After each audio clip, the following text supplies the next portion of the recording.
जय हिंद। आप सभी का फिर से स्वागत है फोर क्रिएटिव स्टडीज के एक नए एपिसोड में। जैसा कि अभी हम लोग एनसीईआरटी के एमसीक्यू क्वेश्चन का एक सीरीज चलाए जा रहे हैं जो अभी रेगुलर चल रही है और काफी इंपॉर्टेंट भी है। अभी हम लोग पॉलिटी को देख रहे हैं। पॉलिटी का आज फोर्थ सेशन है, चौथा सेशन है। इससे पहले हम लोग 3 सेशन को देख चुके हैं। इसमें अभी हम लोग मौलिक अधिकार को देख रहे हैं, मौलिक अधिकार के एमसीक्यू क्वेश्चन को देख रहे हैं। मौलिक अधिकार का आज लास्ट सेशन है ना। आज हम लोग मौलिक अधिकार को कंप्लीट कर लेंगे। नेक्स्ट सेशन में हम लोग को डीपीएसपी यानी कि राज्य के नीति निर्देशक तत्व को स्टार्ट करने वाले हैं।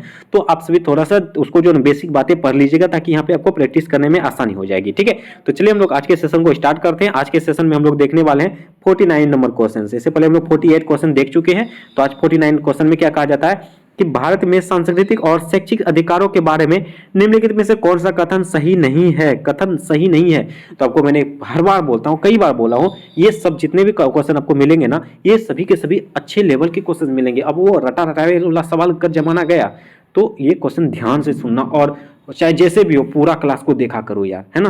तो आपके लिए बेनिफिट्स होने वाली है। अब वो आप बच्चा वाला काम अनुच्छेद 14 रटा दिया, 15 रटा दिया, 16 रटा दिया, बस रटा के खत्म कर दिया, वो गया जमाना मेरे दोस्त। अब इस तरह से सवाल बनाए जाते हैं, है ना। चलिए, तो इसमें क्या कहा जाता है, सांस्कृतिक और शैक्षिक अधिकारों के बारे में बताना है। ये आपका शैक्षिक और सांस्कृतिक अधिकार किस में चला जाएगा आपका, याद है, रामू का जब वो नुन्नू पुन्नू आएगा तो उसके लिए वो शिक्षा और संस्कृति कैसे देगा। याद करो कब होगा, मतलब 29 याद आया, जब वो 28 साल का हो जाएगा तब उसके बाद आ जाएगा। ये 29-30 के मतलब उसमें आपका दिया गया है शैक्षिक संस्थान और सांस्कृतिक और शैक्षणिक अधिकारों का मतलब बारे में। ठीक है, तो ऑप्शन में है नागरिकों के हर वर्ग को अपनी भाषा, लिपि अथवा संस्कृति को बनाए रखना का अधिकार है। बिल्कुल, इसमें हम लोग को नहीं वाला ढूंढना है, तो ये बिल्कुल है। किसी भी नागरिक को जो जाति, धर्म, भाषा, लिपि के आधार पर, संस्कृति के आधार पर वो रह सकते, अधिकार कर सकते, बिल्कुल सही है ये। उसके बाद राज्य द्वारा पोषित या राज्य निधि से सहायता प्राप्त करने वाले किसी शैक्षिक संस्थान में किसी भी नागरिक को धर्म, प्रजाति या भाषा के आधार पर प्रवेश लेने से वंचित नहीं किया जा सकता। बिल्कुल सही जवाब है, बिल्कुल सही जा रहा है ना। किसी भी जाति, धर्म या प्रजाति के आधार पर, भाषा के आधार पर हम लोग को कहीं भी कोई भी सहायता के लिए राज्य के स्तर पर या शैक्षणिक संस्थान पे रोक नहीं लगा सकता। अगर कोई रोक लगा रहा है, कोई जाति पूछ रहा है या धर्म पूछ के माध्यम से आपको संस्थान पे एडमिशन लेने से या किसी भी प्रकार का शैक्षिक प्रस्ताव प्राप्त करने के लिए अगर मना कर रहा है, तो आप उसमें जो ना कानूनन अपराध है, आप उच्च न्यायालय जा सकते हो, कानून विरोध कर सकते हो आप। ठीक है, तो ये भी सही जा रहा है। कहा जाता है शैक्षिक संस्था को सहायता प्रदान करने में राज्य किसी भी शैक्षिक संस्था के प्रति इस आधार पर कि यह किसी भी बहुसंख्यक समुदाय के प्रबंधन के अधीन है, यानी कि भेदभाव करेगा। ऐसा अरे भेदभाव कैसे करेगा भाई, भेदभाव करेगा कैसे करता है, नहीं करेगा भेदभाव, तो यही गलत है। भेदभाव करेगा तो वो मूल अधिकार कैसे आ जाएगा। देखिए, भेदभाव कर सकता है कुछ चीजों में, लेकिन शैक्षिक संस्थाओं में नहीं कर सकता है। जैसे इसमें हम लोग अभी शैक्षणिक संस्थान और संस्कृति के बारे में पूछा गया है। अगर इसमें मैं आपको पूछ देगा कि नहीं आप इस प्रजाति को, इस भाषा को बोलते हो, मैं यहाँ नहीं, संस्थान में एडमिशन नहीं होने दूंगा, नहीं पढ़ाऊंगा, ये करने दूंगा, ऐसा करना, ऐसा कुछ नहीं है। तो ये इसका यही गलत है। ये भेदभाव नहीं कर सकता है, किसी भी प्रकार का भेदभाव नहीं कर सकता है। फिर नेक्स्ट में कहा जाता है कि धर्म या भाषा किसी भी आधारित सभी अल्पसंख्यकों को अपनी रुचि के शैक्षिक संस्थाओं की स्थापना करने और उसके संचालन करने का अधिकार होगा। बिल्कुल होगा। इसी प्रकार इसका सही जवाब क्या हो जाएगा, ऑप्शन नंबर सी। ठीक है, तो नेक्स्ट क्वेश्चन देखते हैं हम लोग। इसको देख चुके हैं ना, समझ चुके हैं। चलो next question, question number 50। Question number 50 में क्या कहा जाता है, जब आपातकाल की उद्घोषणा प्रचालन यानी ऑपरेशन में हो, तब निम्नलिखित में से किस अपवाद स्वरूप छोड़कर सभी मूल अधिकार के प्रवर्तन के लिए न्यायालय में जाने का अधिकार निलंबित रहता है। और जब आपातकाल चलती है, ऑपरेशन चलती है, तो उस समय कुछ अपवाद स्वरूप के छोड़कर हम लोग को क्या करना होता है, ऐसे कुछ अनुच्छेद के माध्यम से हम लोग न्यायालय में जाने का अधिकार जो निलंबित रहता है उसके बारे में हमको बताना है। अनुच्छेद 2021, 2122, 1920 या 1516। चलिए बताइए। चलिए, इसका आंसर हो जाएगा ऑप्शन नंबर ए, 2021, है ना। 2021 के माध्यम से वो निलंबित किया जा सकता है। जैसे यहाँ देखिए, 44वें संविधान संशोधन द्वारा यह भी उपबंध किया गया कि आपातकाल के दौरान भी अनुच्छेद 20 और 21 निलंबित नहीं किया जा सकता है। ओके, आपातकाल के दौरान भी 20 और 21 को निलंबित नहीं किया जा सकता। इसको ध्यान रखना है, काफी इंपॉर्टेंट है, स्टार लगा लो। ओके, उसका इसके अतिरिक्त अन्य मूल अधिकारों के प्रवर्तन के लिए न्यायालय में जाने का अधिकार निलंबित रहता है। ओके, तो ये ध्यान रखना है। Next question, question number 51। Question number 51 में भारत के संविधान का निम्नलिखित में से कौन सा अनुच्छेद यह निर्धारित करता है कि राज्य कोष से संपोषित कुओं, तालाबों एवं स्नान घाटों का प्रयोग करने से किसी भी नागरिक को वंचित नहीं किया जा सकता है। ये इंपॉर्टेंट है ना। तो अनुच्छेद 14, 15, 16, 17 ये समता का अधिकार के अंतर्गत आएगा। इसमें देखो आप वंचित नहीं किया जा सकता, मतलब भेदभाव नहीं किया जा सकता, इसके माध्यम में बताना है आपको ये किस अनुच्छेद में आएगा। ये जो ना आपका कुआं, तालाब हो गया, स्नान घाट हो गया, इसमें जो है ये अगर हम लोग को कि मतलब किसमें इसके बारे में चर्चा किया गया है, तो ये अनुच्छेद नंबर 15 में दिया गया है। देखिए होता क्या है इसके बारे में मैं बता देता हूँ आपको। जैसे आपका अनुच्छेद 15 में है कि कुआं हो गया, तालाब हो गया, स्नान घाट हो गया, ये सब सार्वजनिक मंदिर हो गया, इसमें अगर हम लोग जाते हैं तो कोई भी प्रकार का भेदभाव नहीं होगा, वंचित नहीं होगा, ठीक है। अगर इसी में अगर निजी चीज हो, निजी कुआं हो, निजी तालाब हो, निजी स्नान घर हो, इनमें अगर कोई जाता है तो उसमें प्रतिबद्ध है। जैसे आप मान के चलेगा कि रामू बोलेगा जो बापू मुझे ना अमिताभ बच्चन के ही स्विमिंग पूल पे नहाना है, वो जिद बैठा लेगा नहीं बापू मुझे स्नान करना है तो सिर्फ और सिर्फ अमिताभ बच्चन के स्विमिंग पूल पे ही। बापू बोलेगा माँ दैत्य बेटा, कहेगा ऐसा नहीं है बालक, वो निजी है तो वहाँ पे प्रतिबद्ध है ना। तो ये हमारे अनुच्छेद 15 में दिया गया है। वो निजी किसी का चीज होगा ना तो वो अनुमति लेना पड़ेगा, सार्वजनिक चीजों पे किसी का भेदभाव नहीं होगा। ओके, ये भी हमें ध्यान रखना है। ओके, नेक्स्ट क्वेश्चन देखते हैं हम लोग। क्वेश्चन नंबर 52 में क्या कहा जाता है, भारत के संविधान में गारंटित मूल अधिकार निलंबित किए जा सकते हैं केवल किस समय, मतलब मूल अधिकार जो है किस समय मतलब निलंबित कर सकता है, आपातकाल के दौरान या संसद द्वारा पारित अधिनियम द्वारा या भारत के संविधान के संशोधन द्वारा या उच्चतम न्यायालय के न्यायिक निर्णयों द्वारा। बताइए, ये तो बहुत इजी सवाल है भाई, कई बार पूछा मैंने, कई बार बताया मैंने, है ना। चलिए इसका सही जवाब क्या हो जाएगा, राष्ट्रीय आपातकाल के दौरान। अभी जस्ट हम लोग 21-20 क्वेश्चन को देखे थे ना, है ना, आर्टिकल को देखे थे ना, वही है इसमें भी। तो ये है राष्ट्रीय आपातकाल के दौरान मूल अधिकार को निलंबित हम लोग कर सकते हैं, है ना। अगर ऐसा कोई भी आपदा आए, ऑपरेशन चलाया जाए तो हम लोग कोई ऐसी मतलब कि राष्ट्रीय आपातकाल घोषणा के समय में हम लोग निलंबित कर सकते हैं, ये भी प्रावधान है। नेक्स्ट क्वेश्चन नंबर 53 है ना। क्वेश्चन नंबर 53 में क्या कहा जाता है, कहा जाता है कि भारत के संविधान में प्रतिष्ठित निम्नलिखित में से कौन से मौलिक अधिकार केवल नागरिकों से संबंधित है। केवल नागरिकों के शब्दों पर ध्यान देना, केवल है, केवल नागरिकों पर, मतलब यहाँ पे अगर केवल नहीं रहता नागरिक वैसा भी हो सकता था, तो हमें केवल पर ध्यान देना है। केवल हम लोग को प्राप्त है, गैर नागरिकों को नहीं। गैर नागरिकों को क्या क्या प्राप्त है वो मैंने कई बार बताया है, तो आपको आसान होगा। जैसे अनुच्छेद 19 में क्या है, वाक स्वतंत्र का अधिकार संरक्षण, यानी कि वाक और अभिव्यक्ति की स्वतंत्रता, मतलब बोलने की स्वतंत्रता हो जाएगा। ये सब आपको हमें बिल्कुल है, ये गैर नागरिकों को बिल्कुल नहीं है, तो ये तो हमें होगा ही होगा। अनुच्छेद 21 में है जीवन और दैहिक स्वतंत्रता का संरक्षण, ध्यान देना इस पे।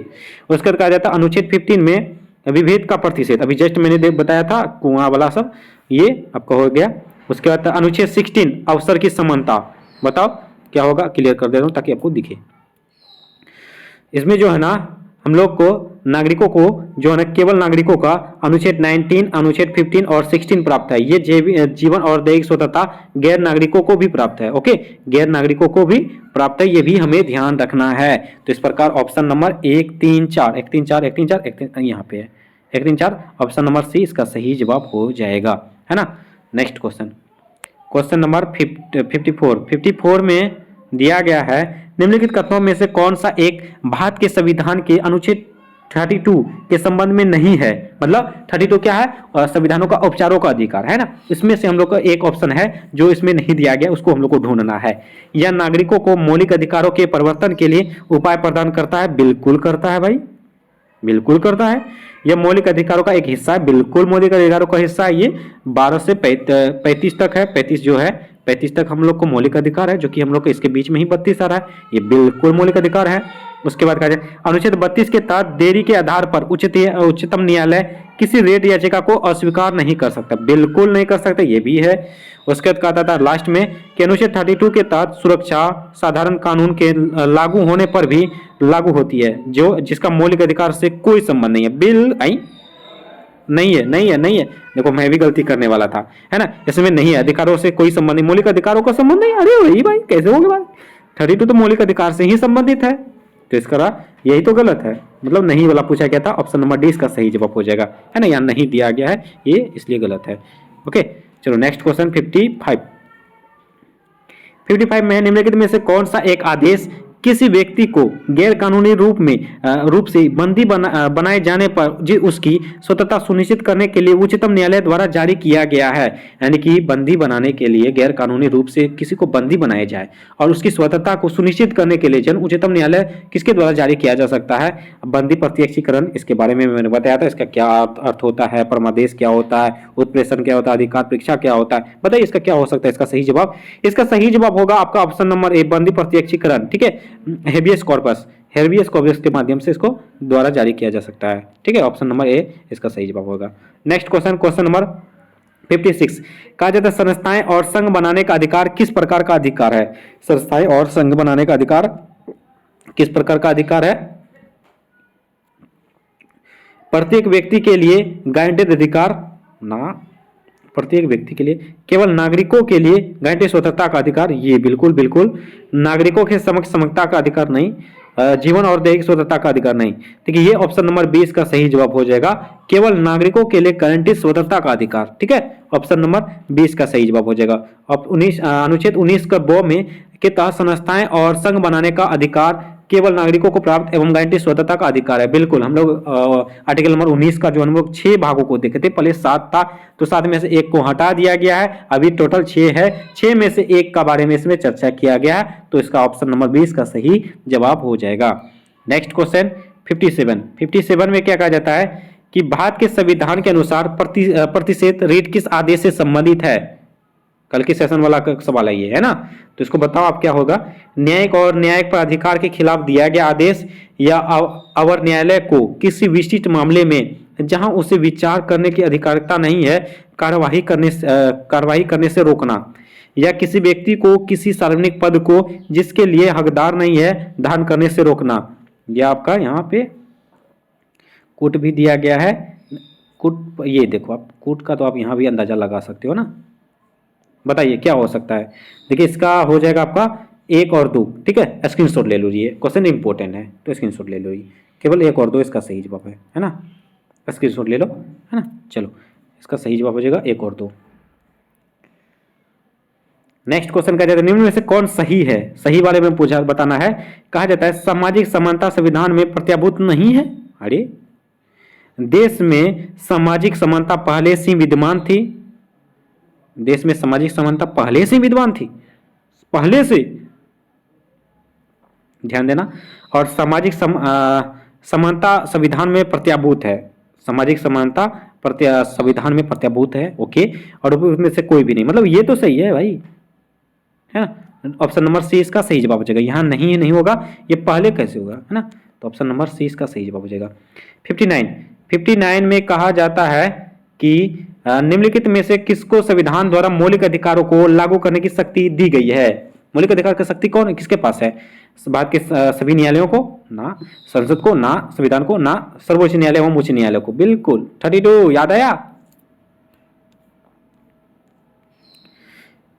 मौलिक अधिकार क्या है बताओ? इंपॉर्टेंट क्वेश्चन है, सिंपल क्वेश्चन है, इंपॉर्टेंट है, स्टार लगा लो। मौलिक अधिकार क्या है? वाद योग है या अवाद योग है या लचीले है या कठोर है? मौलिक अधिकार जो है ना वाद योग है, और अवाद योग कौन है? डीपीएसपी। ठीक है, तो ये भी हमें ध्यान रखना है। तो वाद योग कौन है? मौलिक अधिकार है। ओके, तो देखो आप हम लोग लास्ट क्वेश्चन को देख रहे हैं, आज लास्ट क्वेश्चन देखने वाले हैं हम लोग। मौलिक अधिकार, मौलिक अधिकार क्या है? मौलिक अधिकार जो है कभी भी निलंबित नहीं किया जा सकता, प्रधानमंत्री के निर्देशों से निलंबित हो सकते हैं, या राष्ट्रपति की इच्छा पर निलंबित हो सकते हैं, या आपातकालीन स्थिति से में निलंबित किए जा सकते हैं। बताओ, ये तो क्वेश्चन अभी रिपीट किए हैं, बताओ बताओ बताओ बताओ। नहीं, ये मैं नहीं बताऊंगा, ये आपको बताना है। बताओगे क्या? मैं बता दूं? चलो मैं बता देता हूँ। ऑप्शन नंबर डी, अभी जस्ट मैंने चर्चा भी किया था, है ना, आपातकालीन स्थिति के में निलंबित किए जा सकते हैं या मौलिक अधिकार को। ठीक है, तो कहा जाता है मौलिक अधिकार नैसर्गिक और अप्रतिदेय अधिकार है जो राज्य के कृत्य विरुद्ध एवं गारंटी के रूप में दिया गया है। इन्हें केवल आपातकालीन स्थिति में ही निलंबित किया जा सकता है। तो ऑप्शन नंबर बी इसका सही जवाब हो जाएगा। तो इस प्रकार हम लोग को मौलिक अधिकार, लास्ट क्वेश्चन था मौलिक अधिकार क्या है, इसका सही जवाब हो जाएगा आपातकालीन स्थिति में निलंबित किए जा सकते हैं। तो इस प्रकार हम लोग मौलिक अधिकार को कंप्लीट कर लिए और जैसे कि मैंने स्टार्ट में ही बताया था, इसके बाद हम लोग डीपीएसपी स्टार्ट करने वाले हैं। तो नेक्स्ट सेशन में आपको डीपीएसपी का क्वेश्चन देखने को मिलेगा। तो आप सभी हमारे साथ बने रहिए। इसी तरह से हम लोग पूरा का पूरा चैप्टर पॉलिटी का कंप्लीट करने वाले हैं। आप सभी बने रहिए हमारे साथ। देखें कितनी इंपॉर्टेंट सवालों को देखें, कितनी अच्छे से हम लोग देख चुके हैं, मौलिक अधिकार कंप्लीट कर चुके हैं। इसमें बहुत आपको मतलब कि जो सही से पढ़ा होगा ना तो अच्छा खासा तैयारी हो गया होगा, है ना। तो चलो आज के सेशन में इतना ही रहने देंगे। बहुत जल्द मिलेंगे हम लोग नेक्स्ट चैप्टर के साथ, नई जोश के साथ, नई ऊर्जा के साथ। ठीक है, तो चलिए आज के सेशन में बस इतना ही रहने देंगे। उम्मीद करता हूँ आज के सेशन आप सभी के लिए काफी ज्यादा फायदेमंद साबित हुआ होगा। और एक निवेदन है, जो भी चैनल में पहली बार आए हैं और चैनल को सब्सक्राइब नहीं किए तो प्लीज चैनल को सब्सक्राइब जरूर कर लीजिए और बेल आइकन को जरूर हिट करें। सेशन अच्छा लगे तो लाइक जरूर कीजिए। किसी भी प्रकार का डाउट हो और क्लास का रिव्यू जरूर बताएं, अपने दोस्तों के ज्यादा से ज्यादा शेयर करें। चलिए मिलते हैं नेक्स्ट सेशन में, तब तक के लिए थैंक यू, जय हिंद।